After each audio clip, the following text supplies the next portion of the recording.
Detail చూస్తే కేసీఆర్ పై కుట్ర పన్నేందుకు రెండు జాతీయ పార్టీలు జతకట్టాయని బీఆర్ఎస్ వర్కింగ్ ప్రెసిడెంట్ కేటీఆర్ నిప్పులు చెరిగారు. వచ్చే లోక్సభ ఎన్నికల్లోనూ ఈ రెండు పార్టీలు కుమ్మక్కై ఎన్నికల్లో కొట్లాడతాయని చురకలంటించారు. అందులో భాగంగానే బండి సంజయ్ మాట్లాడుతున్నారని, అదానితో రేవంత్ రెడ్డి జతకట్టారని మండిపడ్డారు. పార్లమెంటు ఎన్నికలు ఎప్పుడొచ్చినా కొట్లాడేందుకు సంసిద్ధంగా ఉన్నామని అన్నారు కేటీఆర్. ఈ మేరకు మీడియాతో చిట్చాట్లో పలు అంశాలను కేటీఆర్ ప్రస్తావించారు.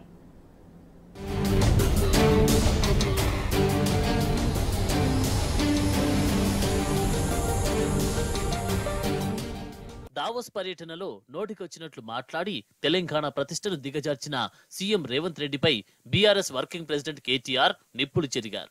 రేవంత్ రెడ్డి వ్యాఖ్యలను తీవ్రంగా ఖండించిన ఆయన స్ట్రాంగ్ కౌంటర్ ఇచ్చారు. ఈ మేరకు మీడియాతో చిట్చాట్లో ముఖ్యమంత్రి రేవంత్ రెడ్డిపై కేటీఆర్ కీలక వ్యాఖ్యలు చేశారు.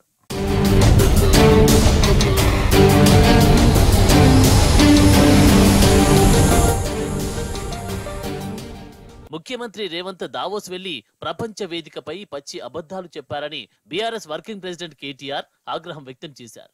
రైతు భరోసా పేరుతో అంతర్జాతీయ వేదికలపై రేవంత్ అబద్ధాలు చెబుతుంటే ఇక్కడ రైతు బంధు అడిగితే చెప్పుతో కొడతామని మంత్రులు అంటున్నారని మండిపడ్డారు. అంతర్జాతీయ వేదికలపై అబద్ధం చెప్పిన రేవంత్ రెడ్డి తెలంగాణ రైతాంగానికి క్షమాపణ చెప్పాలన్నారు. ఉన్న రైతు బంధు ఇవ్వని రేవంత్ రెడ్డి లేని రైతు భరోసా గురించి మాట్లాడడం ప్రజలను తప్పుదో పట్టించడమేనని కేటీఆర్ నిప్పులు చెరిగారు.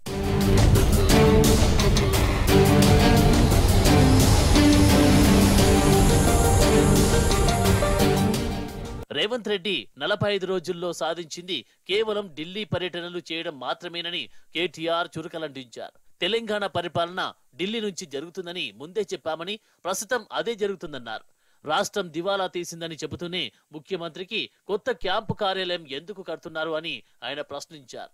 ఉన్న క్యాంపు కార్యాలయాన్ని పక్కన పెట్టి కొత్త క్యాంపు కార్యాలయం ఎందుకో ప్రజలకు చెప్పాలని నిలదీశారు.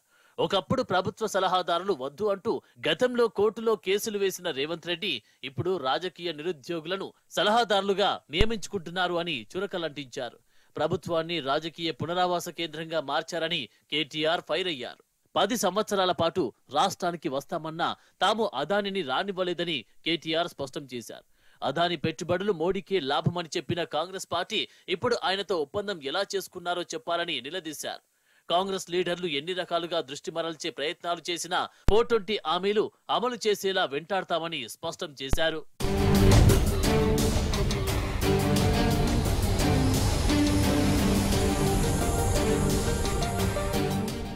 పార్లమెంటు స్థానాల వారీగా సన్నాహక సమావేశాలు విజయవంతంగా పూర్తి చేసుకున్నామని కేటీఆర్ గుర్తుకు చేశారు. త్వరలో 30,000 మంది సోషల్ మీడియా కార్యకర్తలతో సమావేశాలుంటాయని చెప్పారు.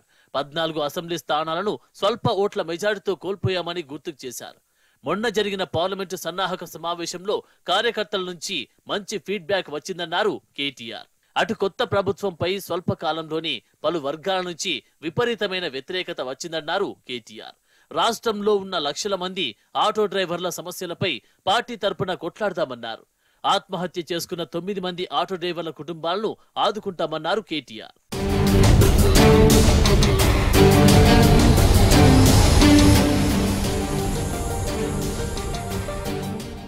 కాంగ్రెస్ ప్రభుత్వం ఇంత స్వల్పకాలంలో అనేక వర్గాలను దూరం చేసుకుందన్నారు కేటీఆర్. తెలంగాణ ప్రయోజనాలను శాశ్వతంగా తాకట్టు పెట్టేలా కేఆర్ఎంబీ అంశంపై ప్రభుత్వం వ్యవహరించిందని మండిపడ్డారు. ఫార్మాసిటీ రద్దు, ఎయిర్పోర్టు, మెట్రో రద్దుపై ఏం జరిగిందో ప్రజలకు చెప్పాలన్నారు. తమకు ఇచ్చిన అవకాశాన్ని సద్వినియోగం చేసుకుని రాష్ట్రాన్ని బంగారు తునకలా కాంగ్రెస్ కు అప్పగించామని కేటీఆర్ స్పష్టం చేశారు. రెండు జాతీయ పార్టీలు కేసీఆర్ పై కుట్ర పన్నేందుకు జతకట్టాయని దుయ్యబట్టారు. అందులో భాగంగానే బండి సంజయ్ మాట్లాడుతున్నారని, అదానితో రేవంత్ రెడ్డి జతకట్టారని తేల్చి చెప్పారు కేటీఆర్.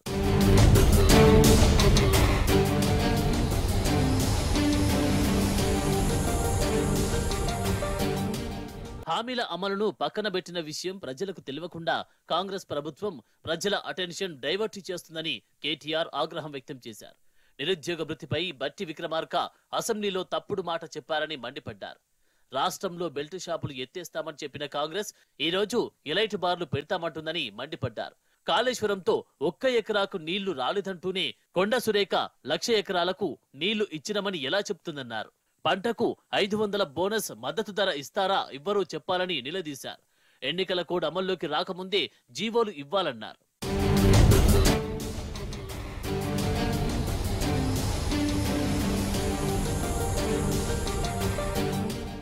పార్లమెంటు ఎన్నికలు ఎప్పుడు వచ్చినా కొట్లాడేందుకు సిద్ధంగా ఉన్నామని కేటీఆర్ స్పష్టం చేశారు. పార్లమెంటరీ పార్టీ సమావేశం పార్టీ అధ్యక్షుడు కేసీఆర్ ఆధ్వర్యంలో ఉంటుందన్నారు. త్వరలోనే పార్టీ మైనార్టీ విభాగం సమావేశం జరుగుతుందన్నారు. అసెంబ్లీ నియోజకవర్గాల వారీగా పార్లమెంటరీ ఎన్నికల సమావేశాలు ఉంటాయన్నారు.